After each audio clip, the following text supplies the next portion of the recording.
Let us just do our part. Yung kaya mo lang.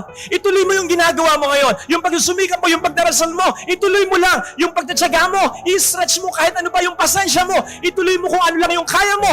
Huwag mong i-concern masyado kung ano yung hindi mo kaya. Paano na kaya ako 10 years from now? Paano na kaya yung mga anak ko? Ano kaya magiging buhay ng asawa ko? Paano pag namatay ako?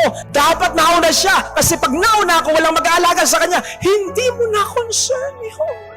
Nagiging mahirap kasi. Sabi nga ng Panginoon, yung bukas lang iniisip mo yung years from now Yung bukas lang, sabi niya, akin na yun. Huwag mo nang isipin yun. Basta kung ano yung gagawin mo, kung ano yung dapat mo gawin, gawin mo ngayon. Hindi nga ba't marami sa ating mga inaakala na mangyayari o pinag-aalala, mga worries na mangyayari, hindi naman talaga kuminsan nangyayari.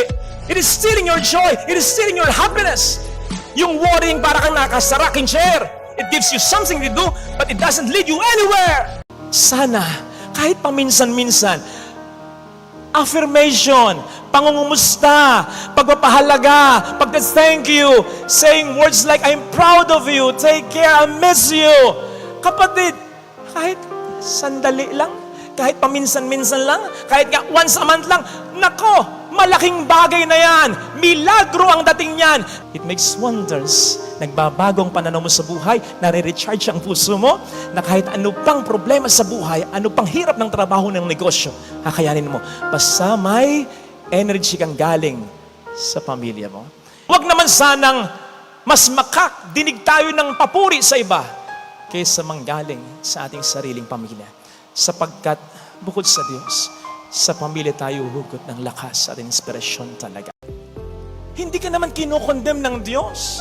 Kahit mamatay ka na hindi ka kasal sa iyong kinakasama, basta't ikay naging mabuting tao talaga, I don't think na ikukondem ka ng Diyos. Pero, huwag mong papakailaman ang kanyang utos. Ibang usapan yon. Heaven and earth will pass away, but not my words, not His rules. It will always stand. Besides, mahirap yung madali nga yung batas ng tao. Madaling sundin, pero madali ring abusuhin. Hindi natin alam kung saan tayo pupulutin. Mainam nang sumunod ka sa utos ng Diyos. Alam mo, sigurado ka, mahirap man, pipilitin kong sundin. Alam niyang makabubuti para sa amin. Kung mag-fail man along the way, siya pa rin naman ang asahan kong kakalinga sa akin.